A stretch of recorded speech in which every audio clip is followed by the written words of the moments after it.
दोस्तों, ये सच है कि वक्त हर जख्म को भर देता है, लेकिन ये भी सच है कि जो जख्म वक्त देता है कभी कभी उसे वक्त भी नहीं भर सकता।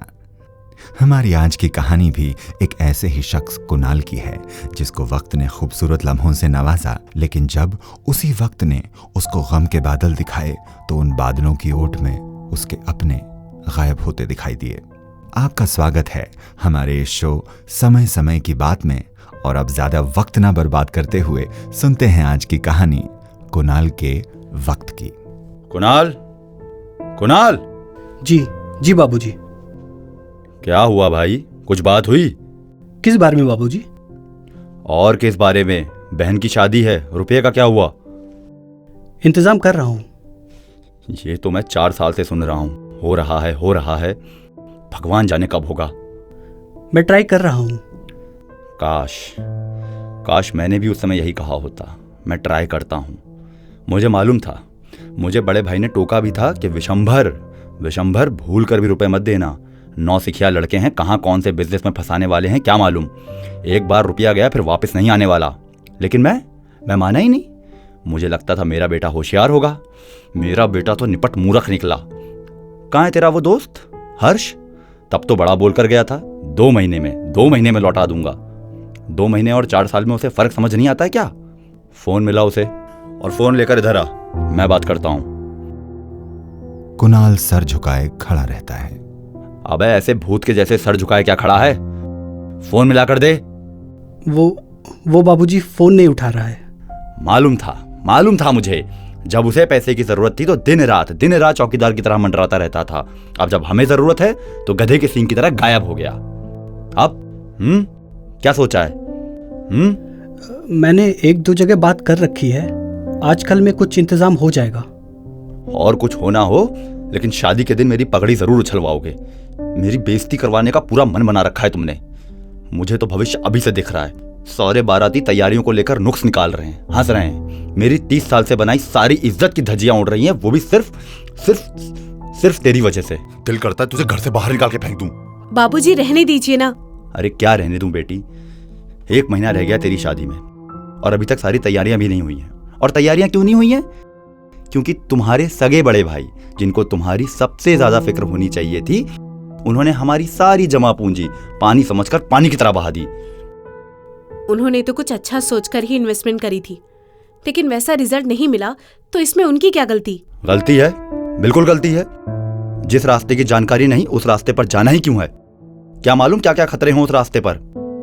जब तक रास्ते पर चलोगे नहीं तब तक पता कैसे चलेगा कि क्या क्या खतरे हैं? तुम चुप रहो बेटी। नालायक है तुम्हारा भाई, किसी काम का नहीं है। बाबूजी शांत हो जाइए। यही तो गलती कर दी।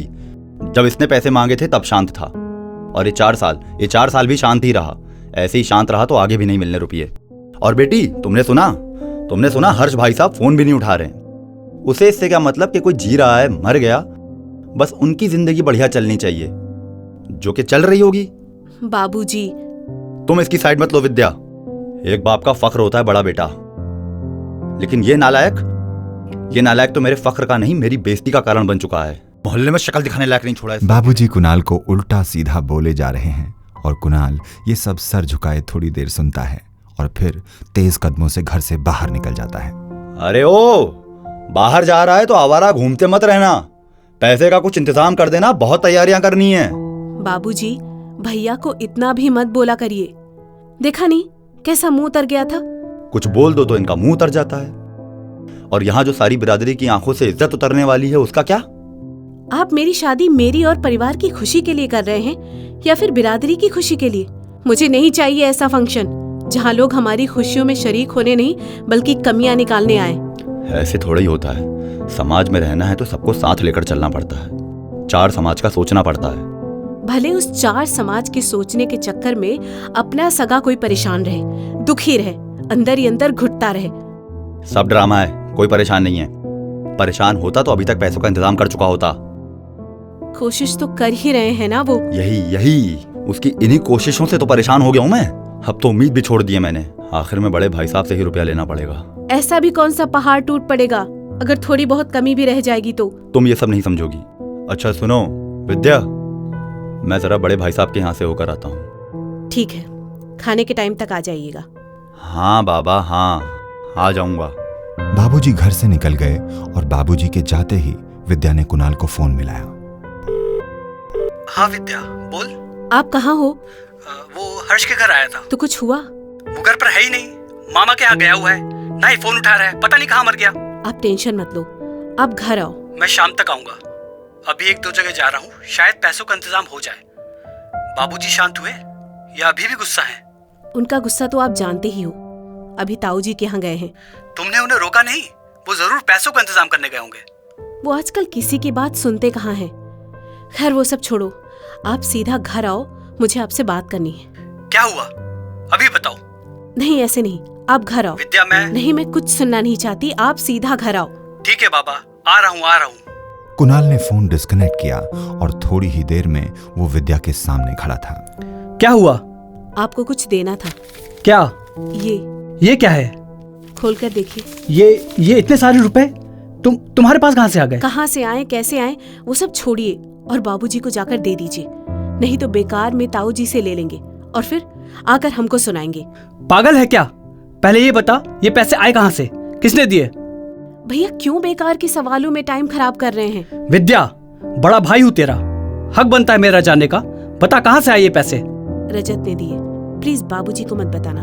तूने रजत से रुपए मांगे? मैंने नहीं मांगे, मैंने सिर्फ उसे बताया था कि आपने कहीं पैसे लगाए थे जिसमें नुकसान हो गया और बहुत पैसा डूब गया, जिस वजह से बाबूजी और आपके बीच में मनमुटाव चल रहा है, तो उसने ही रुपए दिए हैं। वो तेरा होने वाला पति है, मैं उससे रुपए नहीं ले सकता। रिश्ते में वो बड़ा है मुझसे। उम्र में तो आप बड़े हो ना, और वो रिश्ता भी क्या जो बुरे वक्त में काम ना आए। तू समझ नहीं रही है, मैं ये पैसे नहीं ले सकता। भैया आपने हमेशा मेरे लिए इतना किया, जिंदगी में पहली बार मैंने आपको ऐसे हारते हुए देखा है।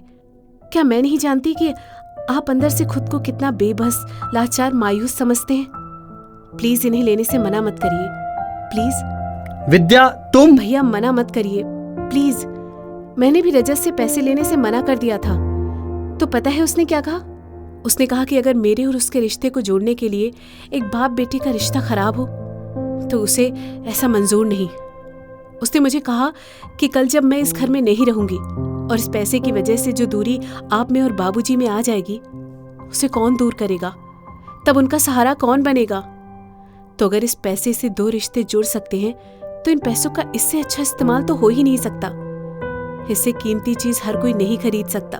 प्लीज मना मत करिए, ये पैसे जाकर बाबूजी को दे दीजिए। मैं नहीं चाहती कि मेरे बाद इस घर में आप दोनों एक दूसरे से दूर दूर हो जाएं। प्लीज। मुझे पता नहीं था मेरी छोटी बहन इतनी बड़ी हो गई है कि अपने भाई को समझा रही है। फर्ज तो मेरा था कि मैं तुझे विदा करते हुए कुछ दूं, लेकिन जाते जाते तुम मुझे कुछ दे रही हो। शायद मेरी जिंदगी का सबसे बड़ा तोहफा मुझे दे रही हो। क्यों? एक भाई अपनी बहन की जिम्मेदारी लेता है और राखी का धागा अपने हाथ पर बांधता है, तो क्या एक बहन का फर्ज नहीं बनता कि वो भी कभी अपने भाई के लिए कुछ करे? चलिए आंसू पोछिए, मेरी विदाई के लिए भी कुछ आंसू बचा के रखिए। मैं खाना लगाती हूँ। बाबूजी को आने दे, साथ में खाना खाएंगे।